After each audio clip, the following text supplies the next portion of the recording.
بسم اللہ الرحمن الرحیم۔ منصور کی بجائے عماش نے ابو وال سے سابقہ سند کے ساتھ حضرت عبداللہ رضی اللہ عنہ سے روایت کی۔ انہوں نے کہا، ایک آدمی نے پوچھا، اے اللہ کے رسول، اللہ کے ہاں سب سے بڑا گناہ کون سا ہے؟ آپ نے فرمایا، یہ کہ تم اللہ کے ساتھ کوئی شریک بنا کر پکارو، حالانکہ اسی اللہ نے تمہیں پیدا کیا۔ اس نے پوچھا، پھر کون سا؟ فرمایا، یہ کہ تم اپنے بچے کو اس ڈر سے قتل کر دو کہ وہ تمہارے ساتھ کھائے گا۔ اس نے پوچھا، پھر کون سا؟ آپ نے فرمایا، یہ کہ تم اپنے پڑوسی کی بیوی سے زنا کرو۔ اللہ تعالیٰ نے اس بات کی تصدیق میں یہ آیت نازل فرمائی، جو لوگ اللہ کے ساتھ کسی اور کا معبود بنا کر نہیں پکارتے اور کسی جان کو جسے قتل کرنا اللہ نے حرام ٹھہرایا ہے، حق کے بغیر قتل نہیں کرتے اور جو زنا نہیں کرتے، وہی رحمان کے مومن بندے ہیں۔ اور جو ان کاموں کا ارتکاب کرے گا وہ سخت گناہ کی سزا سے دوچار ہوگا۔ حضرت ابو بکر رضی اللہ عنہ سے روایت ہے، انہوں نے کہا، ہم رسول اللہ صلی اللہ علیہ وسلم کی خدمت میں حاضر تھے تو آپ نے فرمایا، کیا میں تمہیں کبیرہ گناہوں میں سب سے بڑے گناہوں کی خبر نہ دوں؟ آپ نے یہ 3 بار کہا، پھر فرمایا، اللہ تعالیٰ کے ساتھ شرک کرنا، والدین کی نافرمانی کرنا اور جھوٹی گواہی دینا، جہاں فرمایا جھوٹ بولنا۔ رسول اللہ صلی اللہ علیہ وسلم پہلے ٹیک لگا کر بیٹھے ہوئے تھے، پھر آپ سیدھے ہو کر بیٹھ گئے اور اس بات کو دہراتے رہے حتیٰ کہ ہم نے دل میں کہا، کاش آپ مزید نہ دہرائیں۔ حضرت ابو ہریرہ رضی اللہ عنہ سے روایت ہے کہ رسول اللہ صلی اللہ علیہ وسلم نے فرمایا، 7 تباہ کن گناہوں سے بچو۔ پوچھا گیا، اے اللہ کے رسول وہ کون سے ہیں؟ فرمایا، اللہ کے ساتھ شرک، جادو، جس جان کا قتل اللہ نے حرام ٹھہرایا اسے ناحق قتل کرنا، یتیم کا مال کھانا، سود کھانا، لڑائی کے دن دشمن کو پشت دکھانا، بھاگ جانا اور پاک دامن بے خبر مومن عورتوں پر الزام تراشی کرنا۔ یزید بن عبداللہ ابن حاد نے سعد بن ابراہیم سے، انہوں نے حمید بن عبد الرحمن سے اور انہوں نے حضرت عبداللہ بن عمرو بن عاص رضی اللہ عنہما سے روایت کی کہ رسول اللہ صلی اللہ علیہ وسلم نے فرمایا، آدمی کا اپنے والدین کو گالی دینا کبیرہ گناہوں میں سے ہے۔ استغفر اللہ۔ صحابہ کہنے لگے، اے اللہ کے رسول صلی اللہ علیہ وسلم، کیا کوئی آدمی اپنے والدین کو گالی دیتا ہے؟ فرمایا، ہاں، انسان کسی کے باپ کو گالی دیتا ہے تو وہ اس کے باپ کو گالی دیتا ہے۔ جب کسی کی ماں کو گالی دیتا ہے تو وہ اس کی ماں کو گالی دیتا ہے۔ جہجیہ بن حماد نے کہا، ہمیں شعبہ نے ابان بن تقلب سے حدیث سنائی، انہوں نے فضال بن عمرو فاکمی سے، انہوں نے ابراہیم نحنی سے، انہوں نے علقمہ سے، انہوں نے حضرت عبداللہ بن مسعود رضی اللہ عنہ سے اور انہوں نے نبی کریم صلی اللہ علیہ وسلم سے روایت کی۔ آپ نے فرمایا، جس کے دل میں ذرا برابر تکبر ہوگا وہ جنت میں داخل نہ ہوگا۔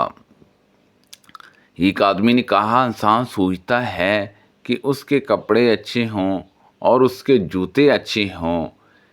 آپ نے فرمایا، اللہ خود جمیل ہے، وہ جمال کو پسند فرماتا ہے۔ تکبر حق کو قبول نہ کرنا، لوگوں کو حقیر سمجھنا ہے۔ حماش نے ابراہیم نحلی سے سابقہ سند کے ساتھ روایت کی کہ حضرت عبداللہ بن مسعود رضی اللہ عنہ نے کہا رسول اللہ صلی اللہ علیہ وسلم نے فرمایا کوئی انسان جس کے دل میں رائی کے دانے کے برابر ایمان ہے آگ میں داخل نہ ہوگا، اور کوئی انسان جس کے دل میں رائی کے دانے کے برابر تکبر ہے جنت میں داخل نہ ہوگا۔ جہجیہ کی بیائی شبہ کے ایک اور شاگرد ابو داؤد نے سابقہ سند کے ساتھ حضرت عبداللہ بن مسعود رضی اللہ عنہ سے روایت کی کہ رسول اللہ صلی اللہ علیہ وسلم نے فرمایا ایسا شخص جنت میں داخل نہ ہوگا جس کے دل میں ذرا برابر تکبر ہوگا۔ ابو سفیان نے حضرت جابر رضی اللہ عنہ سے روایت کی کہ ایک آدمی نبی کریم صلی اللہ علیہ وسلم کی خدمت میں حاضر ہوا اور پوچھا اے اللہ کے رسول صلی اللہ علیہ وسلم واجب کرنے والی 2 باتیں کون سی ہیں؟ آپ نے جواب دیا جو کسی چیز کو اللہ کے ساتھ شریک نہ کرتا ہو امر وہ جنت میں داخل ہوگا، اور جو اللہ کے ساتھ کسی کو شریک ٹھہراتے ہوئے مرا وہ دوزخ میں داخل ہوگا۔ یعنی توحید جنت کو واجب کر دیتی ہے اور شرک دوزخ کو۔ معمر بن سعد نے کہا میں نے حضرت ابو ذر رضی اللہ عنہ کو نبی صلی اللہ علیہ وسلم سے حدیث بیان کرتے ہوئے سنا کہ آپ صلی اللہ علیہ وسلم نے فرمایا میرے پاس جبرائیل علیہ السلام آئے اور مجھے خوشخبری دی کہ آپ کی امت کا جو فرد اس حالت میں مرے گا کہ اس نے اللہ کے ساتھ کسی کو شریک نہیں ٹھہرایا وہ جنت میں داخل ہوگا۔ میں ابو ذر نے کہا چاہے اس نے زنا کیا ہو اور چوری کی ہو؟ آپ صلی اللہ علیہ وسلم نے فرمایا اگرچہ اس نے زنا کیا ہو اور چوری کی ہو۔ ابو سعودہ دہلی نے بیان کیا کہ حضرت ابو ذر رضی اللہ عنہ نے اس سے حدیث بیان کی کہ میں نبی کریم صلی اللہ علیہ وسلم کی خدمت میں حاضر ہوا۔ آپ ایک سفید کپڑے اوڑے ہوئے سو رہے تھے۔ میں پھر حاضر خدمت ہوا تو ابھی آپ سوئے ہوئے تھے۔ میں بھی تیسری دفعہ آیا تو آپ بیدار ہو چکے تھے۔ میں آپ کے پاس بیٹھ گیا۔ آپ نے فرمایا کوئی بندہ نہیں جس نے لا الہ الا اللہ کہا اور پھر اسی پر مرا مگر وہ جنت میں داخل ہوگا۔ میں نے پوچھا اگرچہ اس نے زنا کیا ہو اور چوری کی ہو؟ آپ نے جواب دیا اگرچہ اس نے زنا کیا ہو اور چوری کی ہو۔ میں نے پھر کہا اگرچہ اس نے زنا کیا ہو اور چوری کی ہو۔ آپ نے فرمایا اگرچہ اس نے زنا کیا ہو اور چوری کا ارتکاب کیا ہو۔ آپ نے 3 مرتبہ یہی جواب دیا۔ پھر چوتھی مرتبہ آپ نے فرمایا چاہے ابو ذر کی ناک خاک آلودہ ہو۔ ابو سعودہ نے کہا ابو ذر آپ کی مجلس سے نکلے تو کہتے جاتے تھے چاہے ابو ذر کی ناک خاک آلودہ ہو۔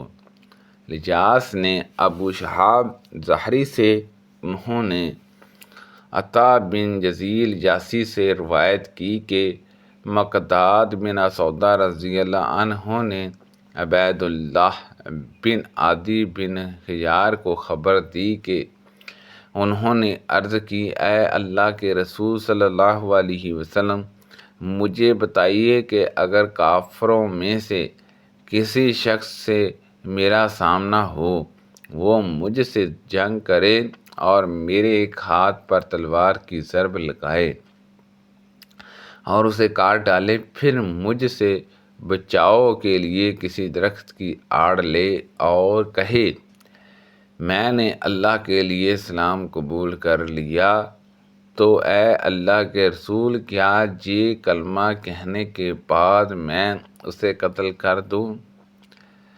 رسول اللہ صلی اللہ علیہ وسلم نے فرمایا اسے قتل نہ کرو۔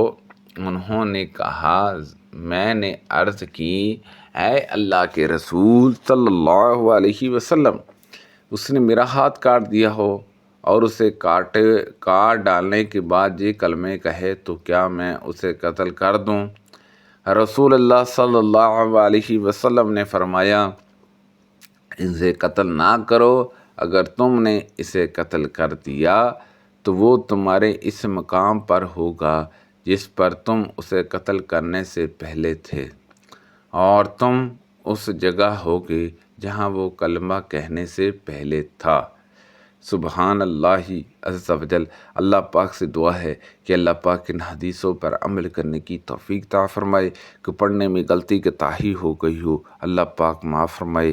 صدقہ جاریہ سے زیادہ لوگوں تک شیئر کیجیے۔ آمین بجاہ النبی الامین صلی اللہ علیہ وسلم۔